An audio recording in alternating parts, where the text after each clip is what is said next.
My name is Amanda Thomas, and I'd like to welcome you to A Scientist Walks into a Bar. This podcast features recordings of talks that were given by scientists at events in the Pacific Northwest.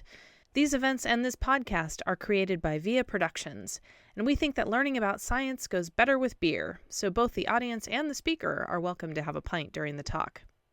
If you'd like to learn more about the podcast or how to attend one of our Science on Tap events in Portland or Vancouver, please check out our website at viaproductions.org.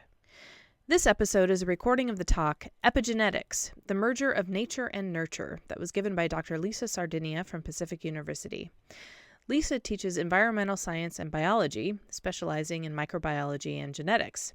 She starts this talk by giving some basic information about genetics and DNA, then explains about the new field of epigenetics and how scientists are discovering about how things that your grandparents ate just might affect what diseases you get as an adult. It's a really cool emerging science, and I included a bonus question from an audience member at the end of the talk about where to find resources to learn more.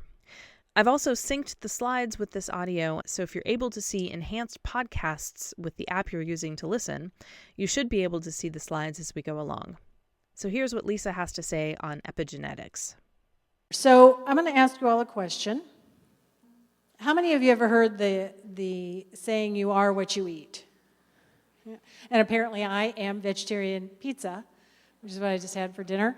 That's not very surprising. How many of you have heard, or how many of you would buy it if I said you are what your mother ate? Particularly while she was pregnant with you, right? Okay, so just for the males in the room, you are what your grandfather ate when he was 11. What you talking about?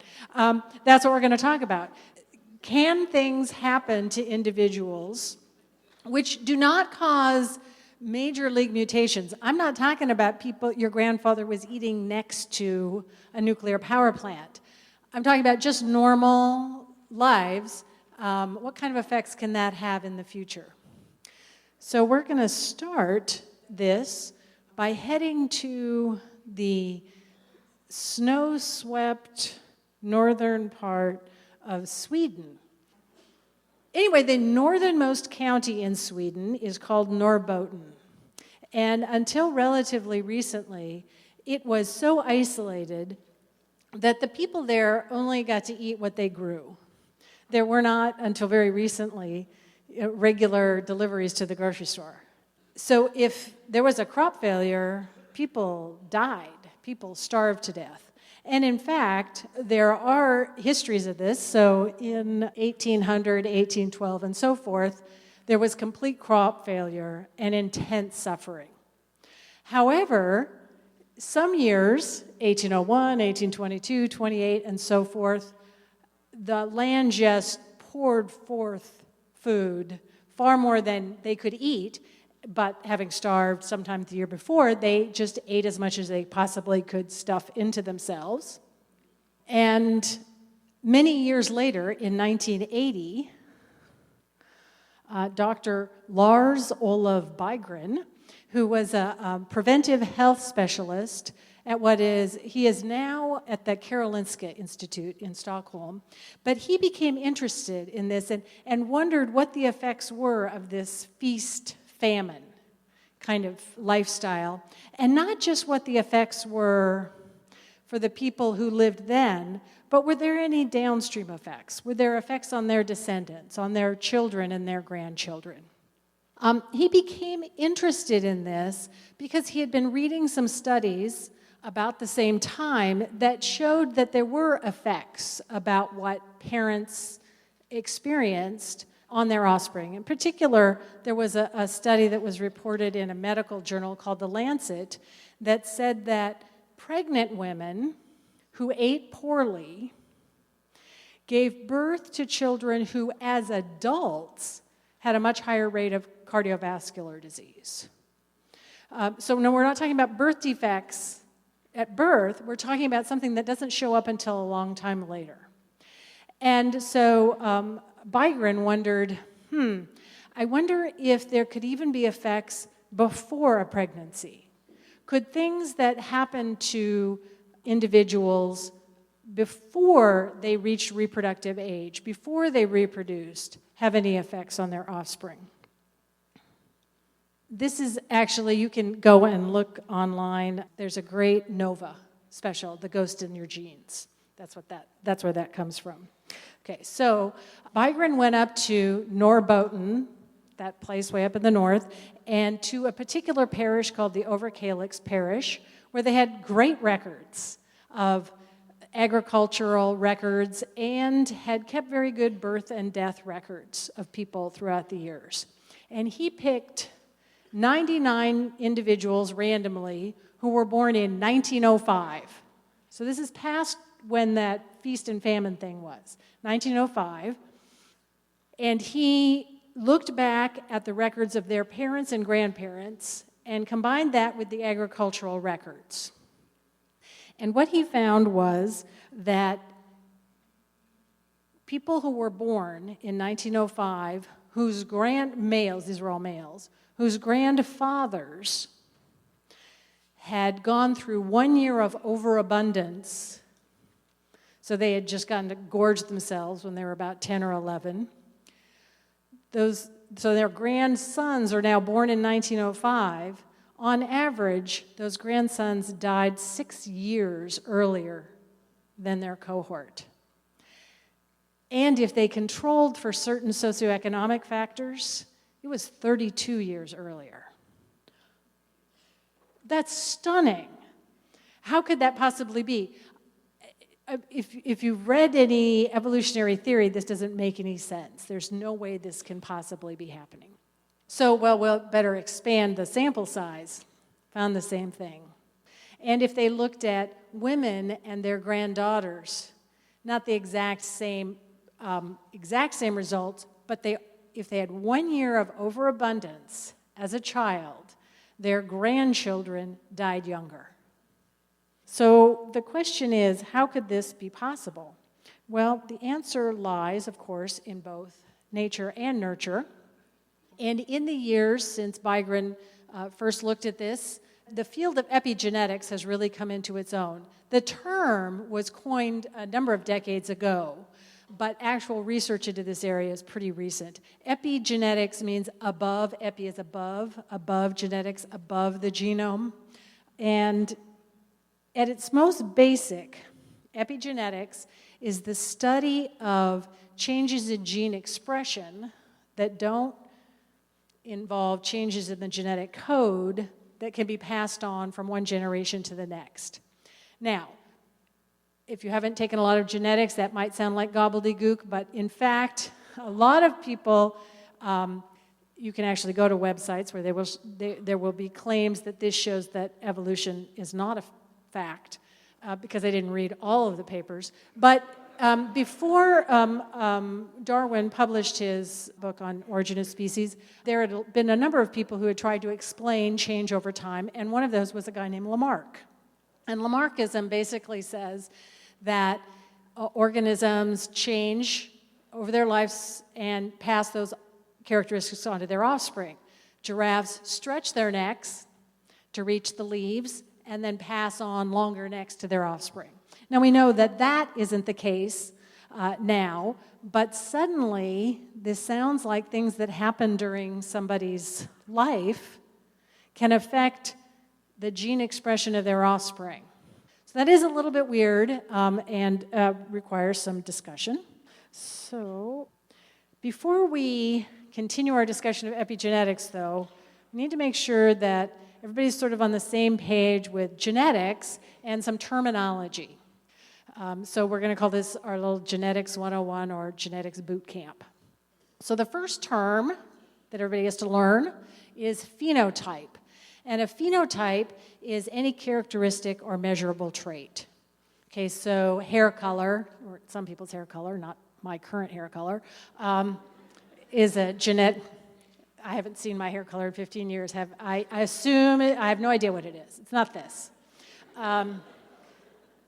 But the hair color that's grown out of your head, blood type, cholesterol levels, IQ, those are all measurable characteristics.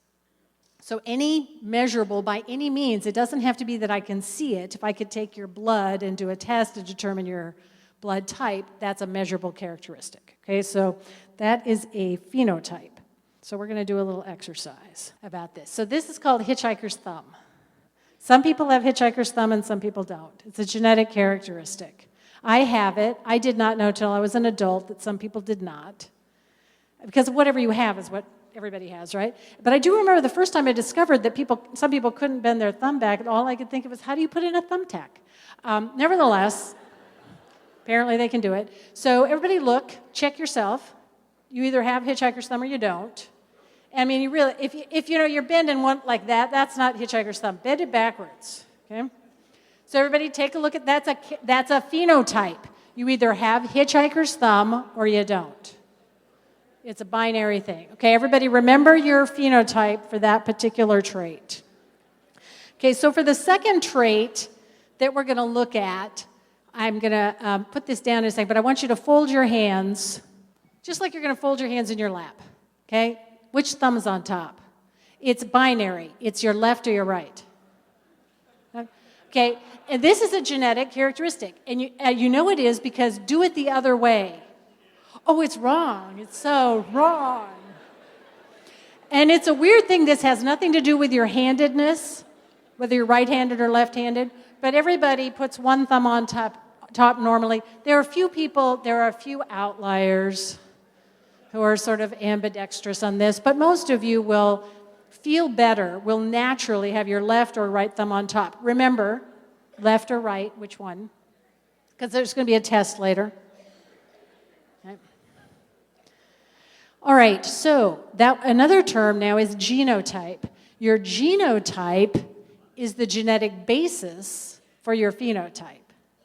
Okay, this is the genes, the instructions for those characteristics. Now, sometimes a genotype completely determines a phenotype, like your blood type. I have blood type A.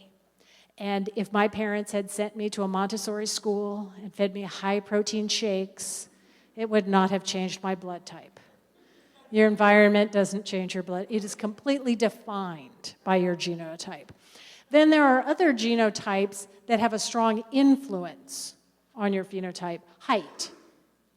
Was your height determined at birth? No, certainly not, because the environment is going to affect it. Nevertheless, again, no matter how much my parents might have wished it, I was never going to be a 6'10" basketball player.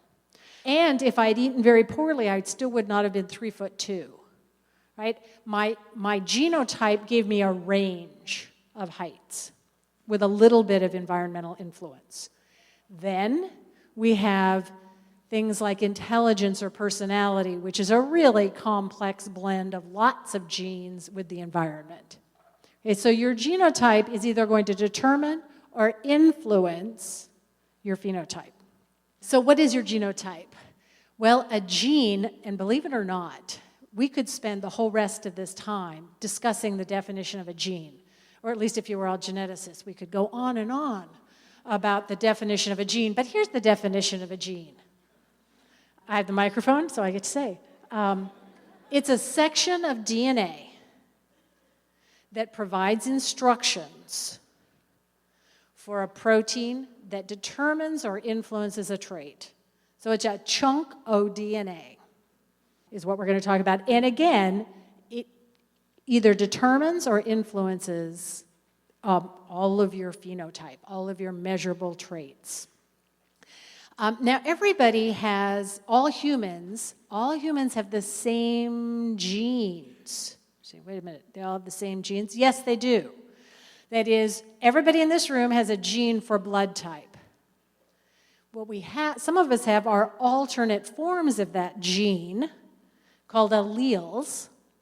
So there's an A allele, a B allele, or an O allele. Okay, so those are, but everybody has a gene for blood type. You don't get to not have a gene for blood type. The difference between peoples are differences in alleles. But, in fact, everybody has 2 copies of every gene. One they got from their mother and one they got from their father. Now, if you got the same allele from each parent, so I have blood type A. Let's say I got an A allele from my father and an A allele for blood type from my mother. I am a homozygote. I have two alleles of the same for one gene. If my two alleles are different, if I got an A allele from one parent and an O allele from the other parent, I would be a heterozygote. Just some more terminology, and these are ones I would write down because I don't care if you're playing Scrabble or Bananagrams or Words with Friends. There's a Z, a Y, and a G. And your friends who don't know this will challenge you and you will win. Okay, but importantly, again, it's two of the same or two different. Now, it turns out that some alleles are said to be dominant and some are said to be recessive. This terminology was developed by a monk in the 19th century named Gregor Mendel, who actually developed, without knowing anything about DNA, some of the major tenets of genetics that we still use today. But he developed these terms. They're somewhat unfortunate in that they have different meanings biologically than they do in other settings.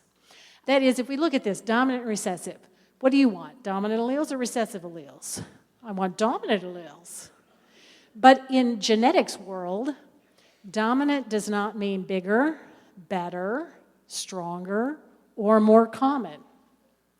All it means is, even if you're a heterozygote, you only have one of that allele, you'll express it. Recessive just means that you have to have two of the same alleles to express that trait. So with the blood type alleles, A is dominant, B is dominant, O is recessive. So how do you get to have type O blood? Two O alleles. A is dominant, O is recessive, I have type A blood. What's my genotype? AA or AO. What if you have one A allele and one B allele? Type AB, because they're both dominant. You only need one allele. That's all it means. It doesn't mean there's no value judgments. Now, does everybody remember about their thumbs bending them? Okay, here we go. When you fold your hands, putting your left thumb on top is dominant. If you put your right thumb on top, you know your genotype. You are homozygous recessive. If you put your left thumb on top, you don't. You could either be homozygous dominant, two dominant alleles, or you could be heterozygous. And the hitchhiker's thumb is recessive. I am homozygous recessive, right? Okay, everybody got that? Everybody got, am I making this any more clear? Good, because we're moving on. Okay, again, everybody has two copies of each gene. We just went through that. But eggs and sperm, the two cells that came together to make you, each only have one of each allele, each kind of gene. So when eggs or sperm are produced by a male or a female, they kind of pick one of the two genes to pass on. So let's say we had a couple who were both heterozygous for hitchhiker's thumb. That would mean they didn't have hitchhiker's thumb, right? Because it's recessive, you have to be homozygous recessive.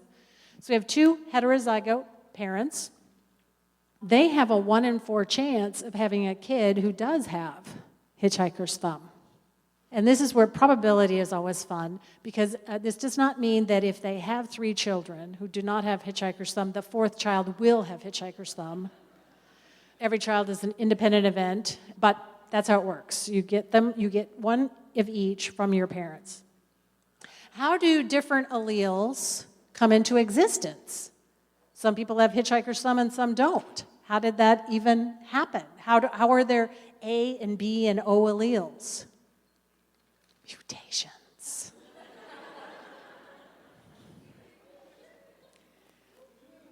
And it's kind of too bad because mutants have kind of gotten a bad rap, except for X-Men. But for much of the world, I mean, if you watch a lot of science fiction, the mutants are the bad ones. And yet, without mutation, there wouldn't be any different alleles, and every living thing on Earth would be identical. And as one of my favorite writers, Lewis Thomas, said, without mutations, well, you're all not here drinking beer. There was no beer without the yeast that can make it. So mutations are vital. And they are the basis for evolution, for variation, for diversity.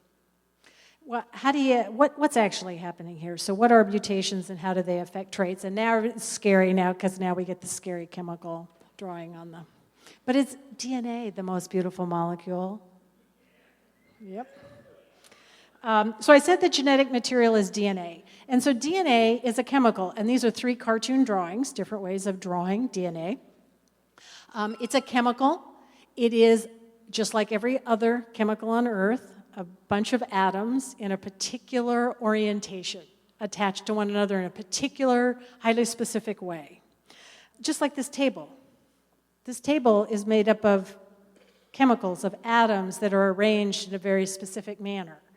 But DNA is a remarkable molecule because in addition to being a bunch of atoms that are just arranged in a specific orientation, that molecule contains information, which this table doesn't. So it's a remarkable molecule that can replicate itself and carries information. And that's pretty unusual for molecules on Earth. So what kind of information does DNA carry? It's a recipe book. You may have heard that it's a blueprint. I prefer the analogy, cookbook, so recipe books, that's what I'm going to use.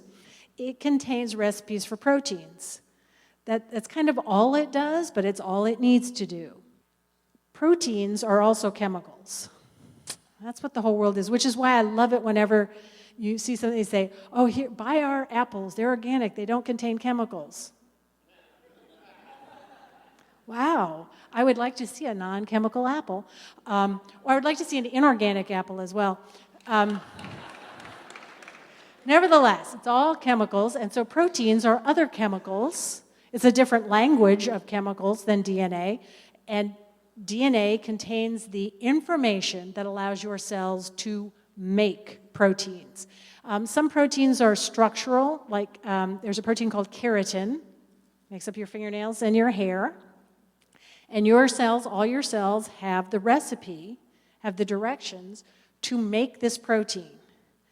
And so you have some cells that produce keratin and spit it out of their cells, and so you have hair and fingernails, which is a phenotype. Having hair and fingernails is a characteristic. But more importantly, a whole lot of these proteins are things called enzymes. And enzymes are proteins that can do work, that can change things around in your cells, that can allow other proteins to contract in your muscle cells, that can release chemicals from between one nerve cell and another, that can release amylase into your mouth so you can digest the pizza. All of these enzymes produce the phenotypes that really make individuals. All right, so how does it do it? Well, DNA is a long strands. These chemicals are long strands, and they're made up of individual subunits. You can kind of think of these as, those baby toys that are the plastic pop beads. They have different colors and shapes, and you pop them together. It's kind of like that. There are only 4 different subunits in DNA, adenine, guanine, cytosine, and thymine, which are abbreviated A, G, C, and T, because it's easier to write on a picture like this. Well, proteins are also made up of subunits called amino acids. So all we're going to do is translate, and this is a case where the word in biology is kind of the same as the word outside biology. We're going to translate from one language to another, from these subunits of DNA to the subunits of proteins. It's a little bit awkward because there are only 4 letters in DNA language, and there's 20 letters in protein language.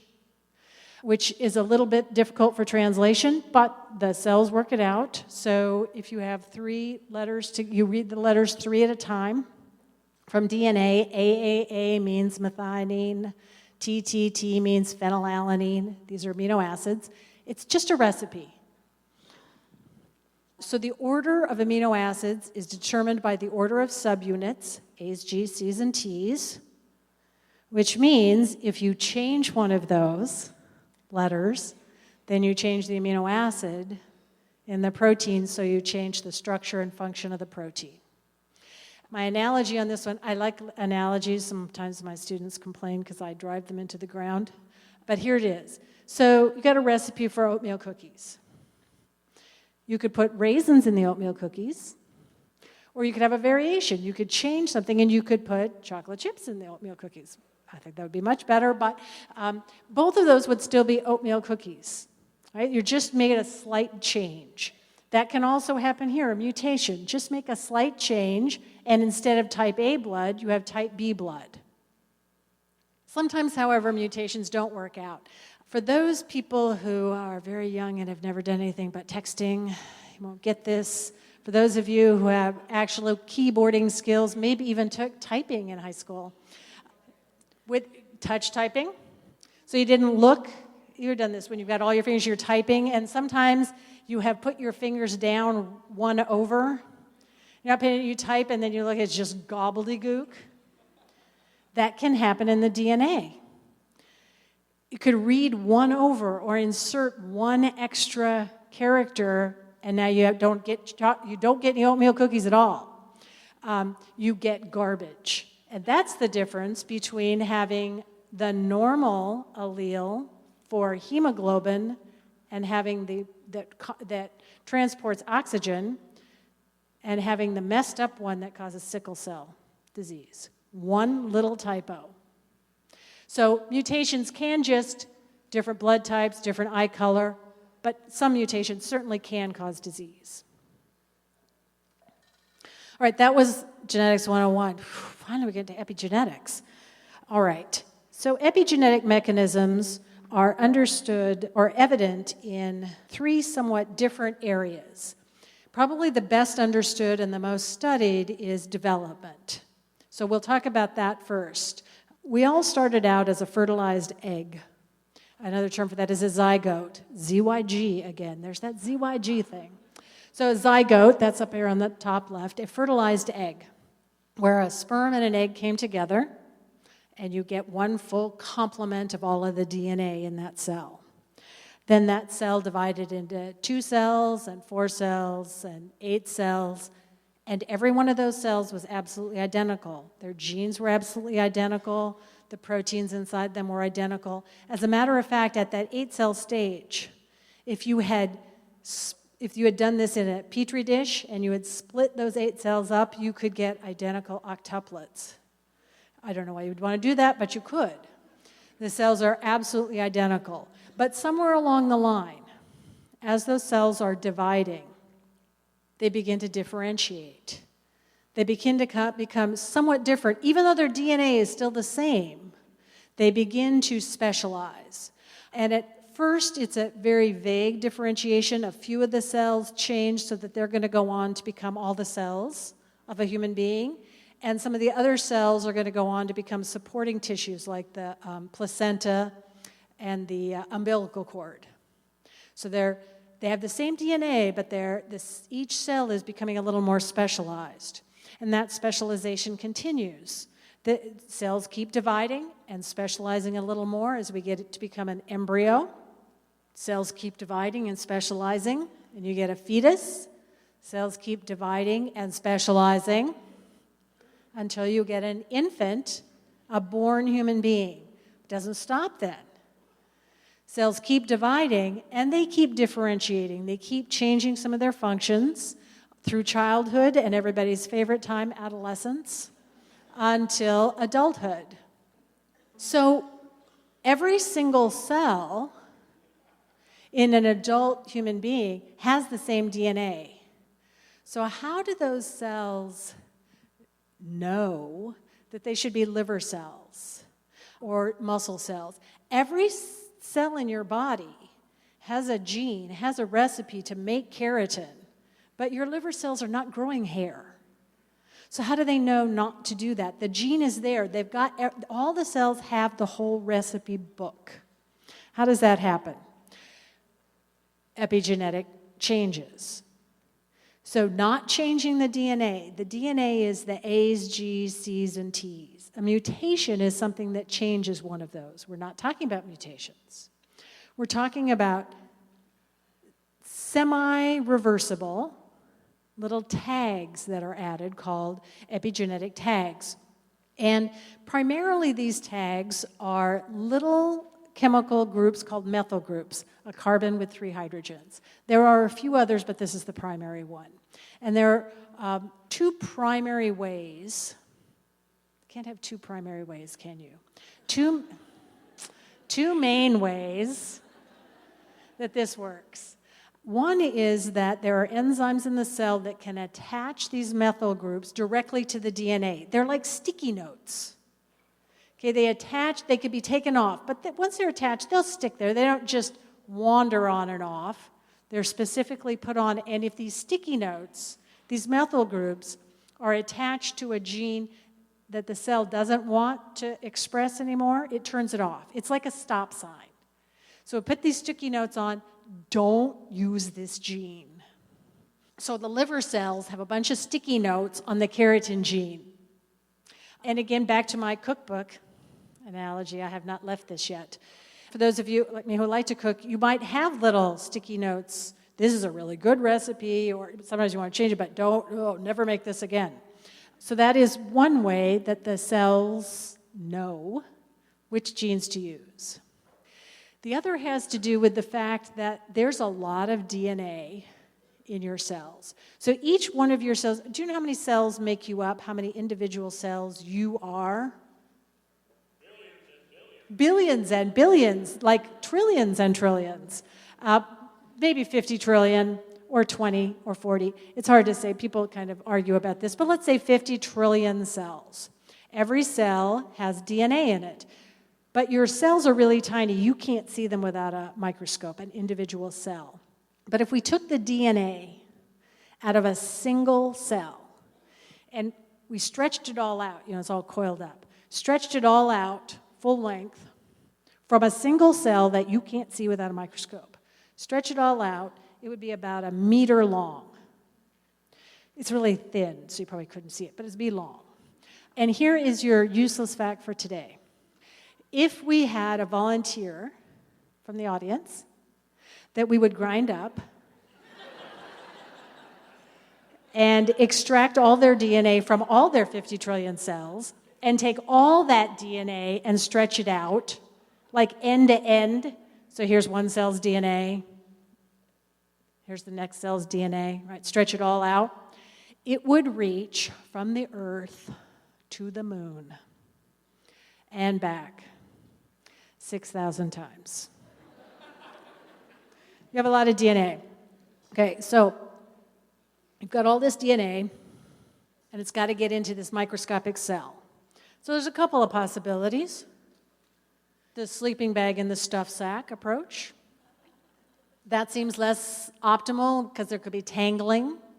And so in fact what happens is that the DNA that is in your cell is not just stuffed in there.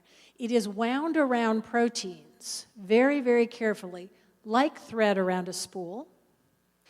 But then those spools are wrapped carefully around one another and attached to other proteins. And then these big loops are made, and then those are wound around. It looks like a Christmas tree until you get something that we call a chromosome that you can see underneath a microscope. And it's very specifically done. And DNA that is really tightly wound is not available. It's like, going back to my cookbook, if you stuck 2 pages together and you couldn't open them, then you couldn't make those recipes that are in the stuck together pages. DNA that's wound really tightly around proteins is not available, so it can't be expressed. Well, how does the cell determine who should be tightly wound? methyl groups are added to the proteins, not just the DNA, the proteins that the DNA are wound around that can either loosen them up or tighten them down. So it's all about methyl. But it's either directly on the DNA or on the proteins, and it just makes certain genes available and certain genes not available.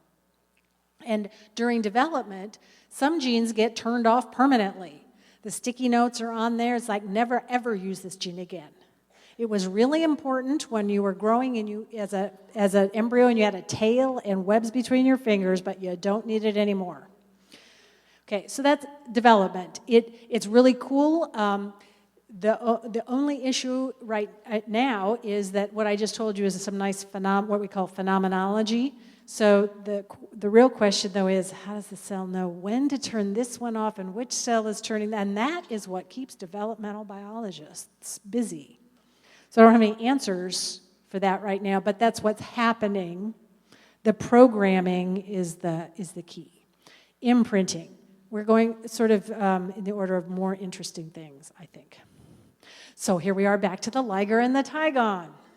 So again, a liger is a hybrid that has a lion for a father and a tiger for a mother. And a tigon has a tigon for a father and a lion for a mother. They each have one parent who's a tiger and one parent who's a lion. But ligers are, in fact, the largest cats on Earth. They can weigh up to 1,000 pounds and be 12 to 14 feet long. A tigon, on the other hand, is much smaller. Again, has the same parents, a tiger and a lion, average about 400 pounds at adulthood. How does that work? I mean, if you think about most characteristics, it doesn't matter which parent you got it from. If I got an A allele for my blood type from my mother and O from my father or vice versa, I still have type A blood. Doesn't make any difference. What is going on here?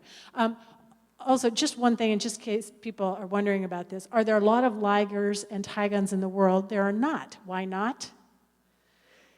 They are sterile. They can't produce fertile offspring, but it's actually more important. There aren't very many ligers or tigons at all because they don't live in the same place unless they're in a zoo.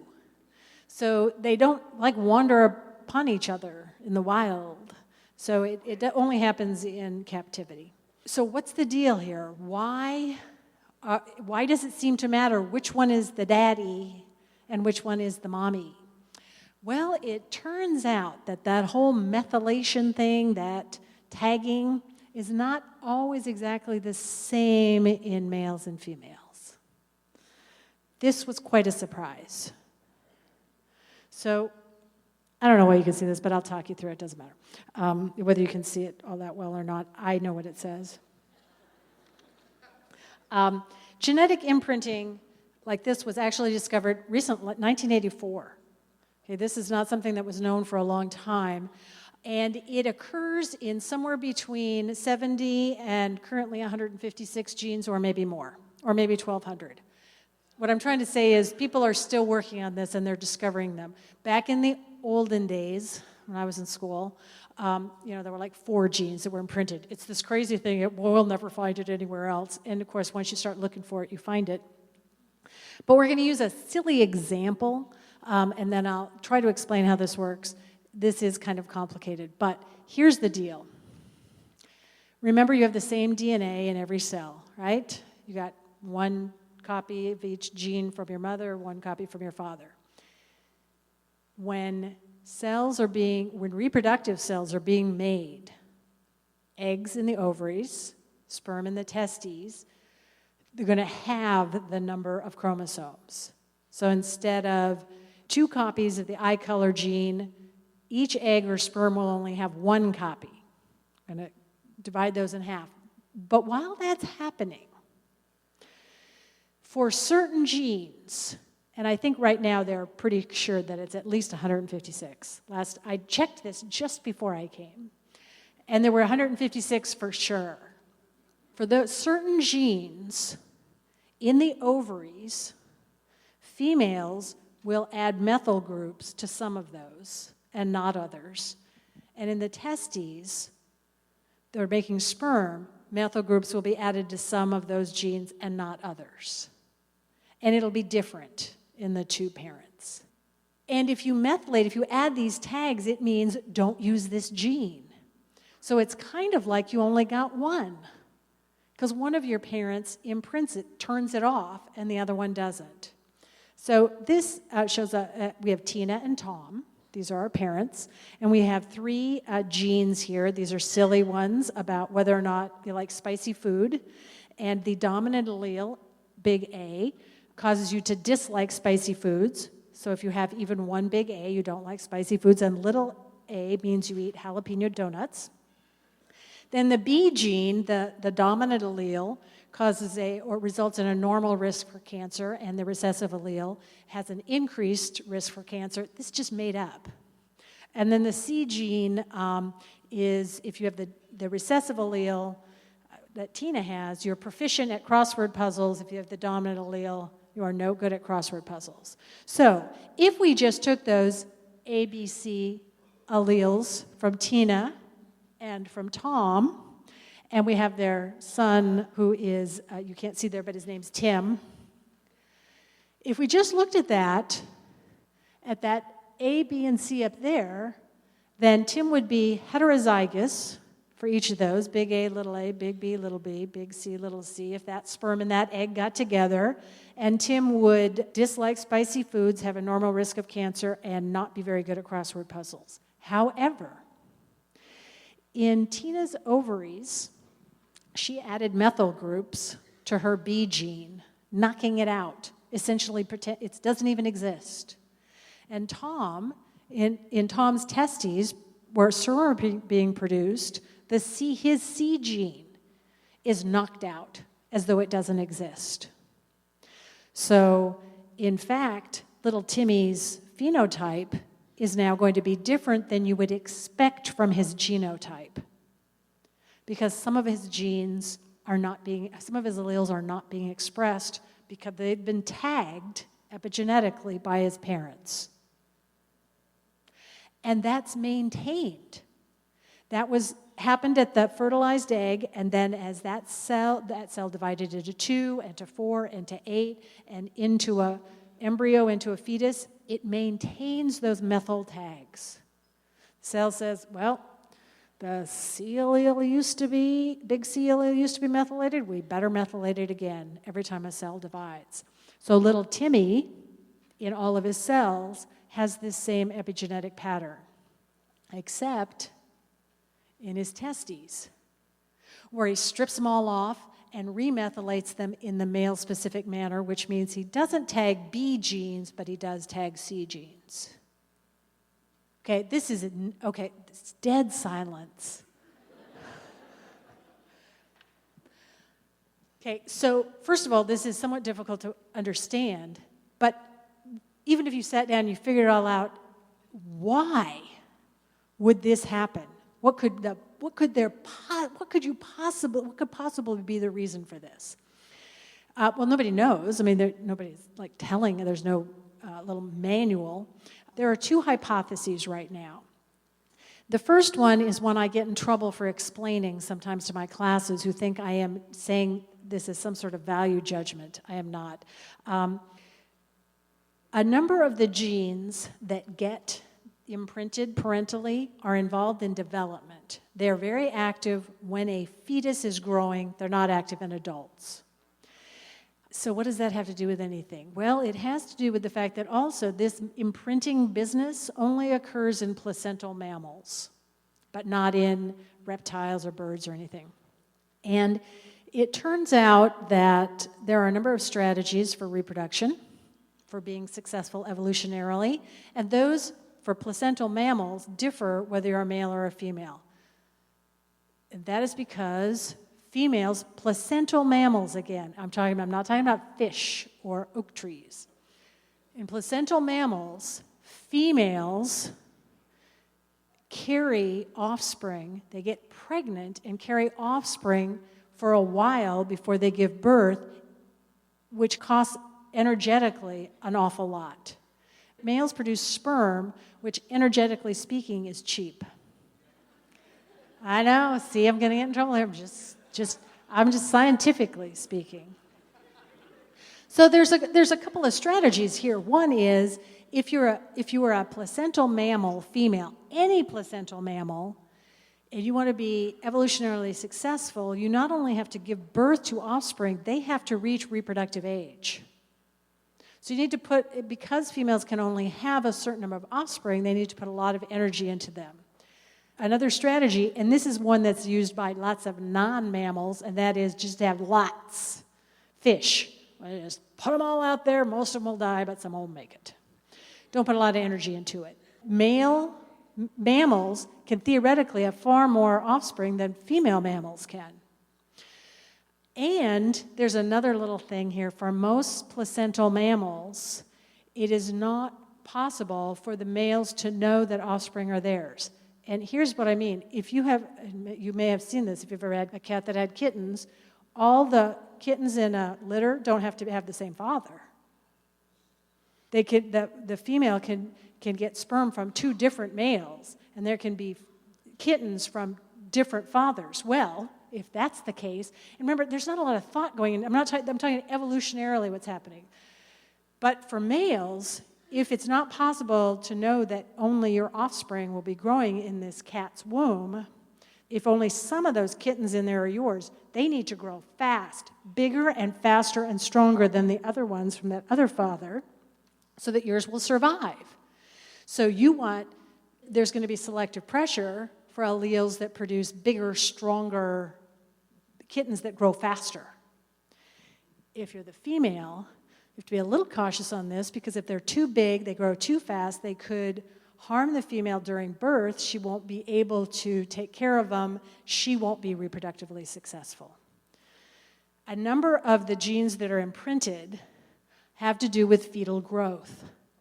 And they're imprinted by the females, that is, they're turned off in the genes in the egg and turned on in the genes in the sperm. And if you mess with that, you either get things that grow uncontrollably and they don't grow into a normal organism, they grow into a teratoma. Or if they're both knocked out, they don't grow at all. So it's the Goldilocks thing, right? It's just right. So that is one possibility, that there's this sort of tension. The other one has to do with maintaining 2 copies of every gene, which is called diploidy. Sexual reproduction has not been known on Earth for most of the time that life has occurred on Earth. If you think about it, sexual reproduction, now I'm going to say this and I realize how this is, sexual reproduction is risky. I didn't say sex was risky, I said sexual reproduction is risky. And here is why. If you're really fit for your environment, you're well adapted to the environment, best thing to do would be to clone yourself. That's what bacteria do, right? Just divide into 2 of you. Getting genes from some other organism and mixing them with yours, that's a little risky. What if they've got a bad one? And so it's kind of hard to keep that going. So one possibility is that by occasionally knocking out one of the genes, it forces you to have 2 parents to have at least one good copy. These are only hypotheses, but those are the current hypotheses for imprinting right now. And again, this picture on the right just shows that in every one of your cells, in every one of my cells, I have one set of genes that was imprinted the way my mother imprinted, and one that's imprinted the way my father imprinted. But in every egg it's all imprinted in the female fashion. So it gets redone. Just strip it off and remethylate it, male or female specific, when you're making reproductive cells. All right, this is what I really came for. Environmental influences. Okay, so we have these lovely, specifically programmed epigenetic markers during development, imprinting. This is very specifically done. That's why when you're born, you have the right number of fingers and toes and everything's in the right place and all the chemicals are working correctly because of these epigenetic changes during development. Well, if you've got something that's that tightly defined, Can environmental influences screw it up? Well, yeah. Where do these methyl tags come from? I told you these little methyl groups. I don't know about you, but I didn't see it on the menu. I would like a cup of methyl. Where do these methyl groups come from that your cells are using for tags? Well, they come from your food. That is where they do come from. And they are found in things like folic acid and vitamin B12, but they're also found in, rather than just vitamins, in food. And I was looking at this to find out what you should be eating, and of course it was like, yeah, greens and whole grains and beets and onions, and then I discovered that you can get these methyl groups from chocolate and peanut butter. So I was very, kale is fine, chocolate and peanut butter. So now you've learned something not just useless, but positively useless. So anyway, you have, this is all done very specifically. So from your food, which is chemicals, it's all chemicals, your food, you're getting these methyl groups, which are transferred to carriers in your cells, and then enzymes are sticking them specifically where they're supposed to go on the DNA. Okay, well, what happens if you don't get enough methyl? Or you get too much methyl? Can you screw this up? Of course. So we saw the picture of this earlier. Those two mice are identical twins. They have always lived in the same cage. They've always had the same food. They've always had the same ability to exercise. They are genetically identical. And yet you're looking and going, well, but they don't look identical. In the year 2000, a guy named Randy Girdle in North Carolina started studying this. And he was studying this inbred strain of mice called agouti mice. And agouti mice were actually bred as a model organism for diabetes. So agouti, that's the one up here, the fat one, they're all yellow. They have yellow fur, and they develop diabetes very young, and they eat compulsively. They develop diabetes, and they die. And if you breed two agouti mice, you mostly get agouti mice, but every once in a while, you get one of these slim brown ones. So he was interested in, and again, they're genetically identical. If you look at them base by base, subunit by subunit, down the DNA, they are identical. Okay, so it's not a mutation. So why is this happening? So what they did was they fed pregnant agouti mice food with methyl donors. No, they didn't get chocolate and peanut butter, but they got food that was based on beets and soy. They get a lot of methyl donors. And that apparently turned off this agouti gene, and they got a bunch of slim brown mice. They can reverse it too. You take those slim brown mice, and when they're pregnant, feed them something that sucks up methyl groups, so there aren't enough methyl groups, and you get a bunch of fat agouti mice. And so what's the thing that sucks up methyl groups that's bad for you, turns on genes that shouldn't be on? This was back from the questions in the quiz. BPA. Now, what is the take-home lesson? That if you drink from your plastic water bottle, you'll turn yellow and get diabetes? It's not really what I'm saying. But perhaps what I'm saying is that if you're going to drink out of your plastic water bottle, you need to eat a lot of chocolate and peanut butter. See, you are paying attention. Not saying that either. You're all going to go to the doctor. Well, I just went to this talk, and they said that. But it is clear from these preliminary studies that things that you eat are either giving you the correct methyl groups that your cells need to maintain the correct regulation, or not providing them.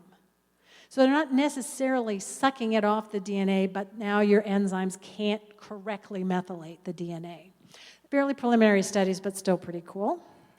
There have also been some really nice studies on identical twins. Identical twins, of course, are because for humans, that previous study I just talked about, it's frowned upon. That kind of study, feeding pregnant women things to see what happens to their offspring. But once they're already here, you can just see what happened. And so what they did was they're working on this long-term study, but they've found identical twins, and they can take DNA, take whole chromosomes, and they can add special dyes that will bind to the methyl groups.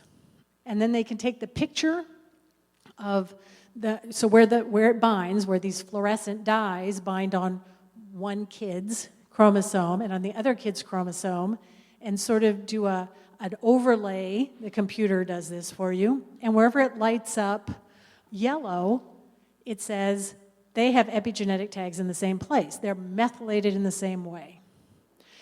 And for most identical twins, when they're babies, that's what you see. The methylation patterns are essentially identical when they're born. However, as they go through life, it changes. And so we have some adult identical twins here now. These were not separated at birth. They grew up in the same family, so had essentially the same environment, not exactly, but essentially the same environment. And if you do the same study, what you see is not a lot of yellow. You see red and green, which means one of them has it methylated and the other doesn't. So their methylation patterns are completely changing because of environmental influences. What environmental influences? Well, obviously diet is one of them. Are there any other things? Almost certainly.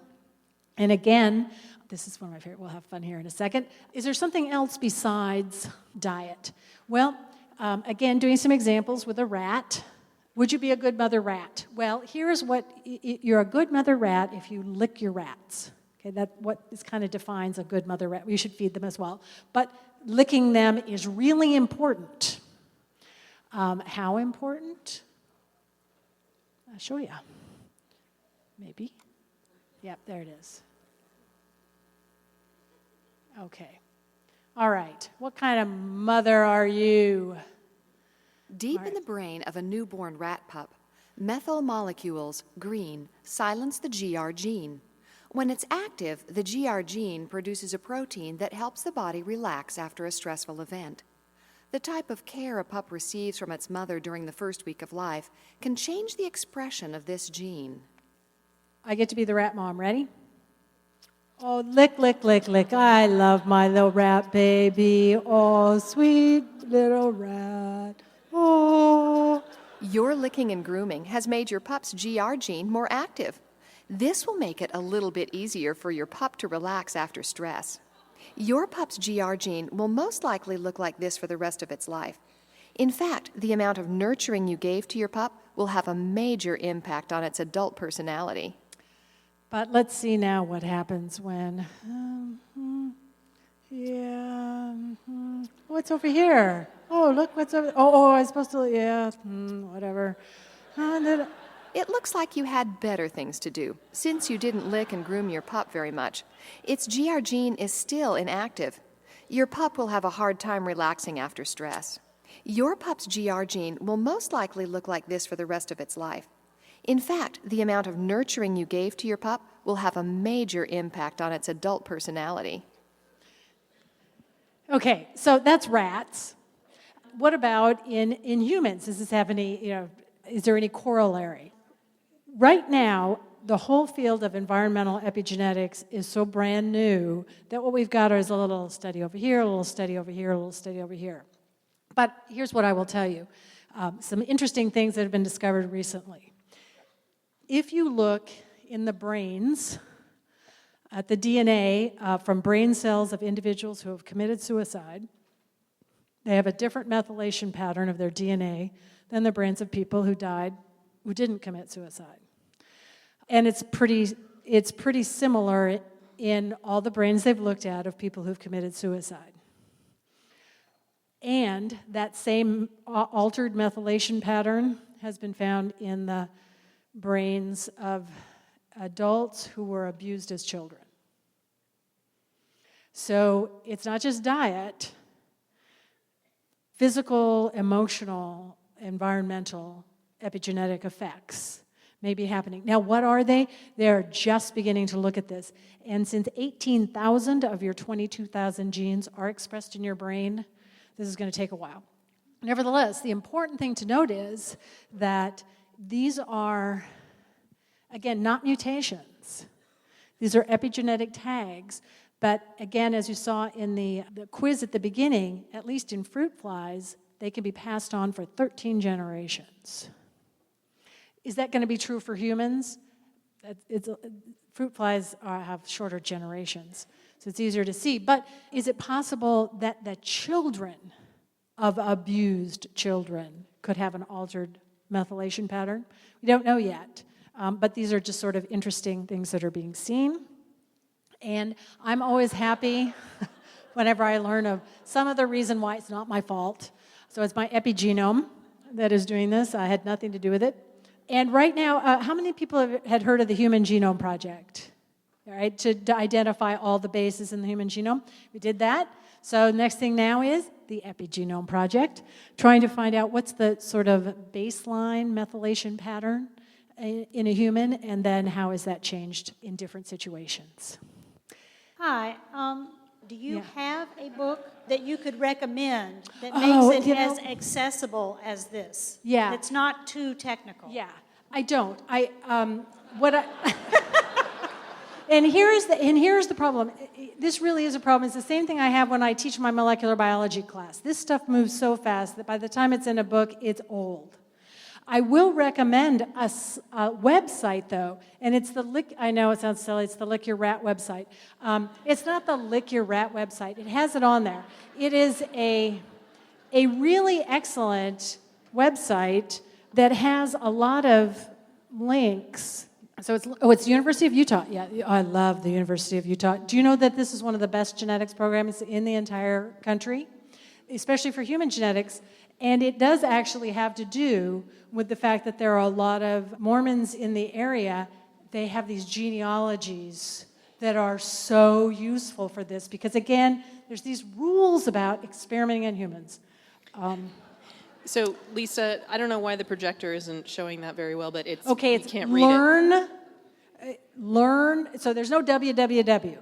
Learn.genetics.utah.edu.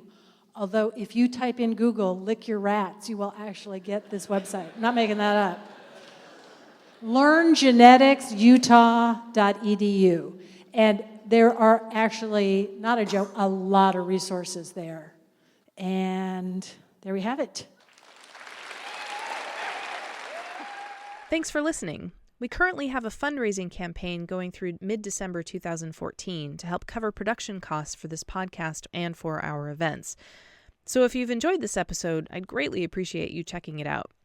You can go to Indiegogo.com and search for the campaign Science Education for Adults, or you can go to our website, viaproductions.org, and click on the fundraiser link for more info. Anything helps. Thanks. I'm in the process of posting a whole bunch of upcoming topics for our Science on Tap events in Portland and Vancouver. So if you'd like to find out what's coming up, please check out our website at viaproductions.org or go to facebook.com/scienceontap.orwa. That last bit stands for Oregon and Washington. We've got topics ranging from human parasites to astronomy and the birth of stars, and those topics will end up as podcasts eventually as well. Before I finish up this episode, I'd like to say a special thank you to my volunteers, the Minions. They do so much behind the scenes at the events, from helping sell tickets to helping keep track of what all the quotes of the night are going to be that we put on the Facebook page. The Minions are Scott Fry, Michelle Herman, Sam Lauk, Ashley Miller, Rita Nygren, Katie Parsons, Stephen Perry, Ancha Spethman, and Chris Trone. Thank you guys. I couldn't do this without you. Also, a final thank you to Jonathan Coulton for letting us use his song Mandelbrot Set as our theme music. You're a heart-shaped box of strings and wire in one badass fucking fractal, and you're just in time to save the day.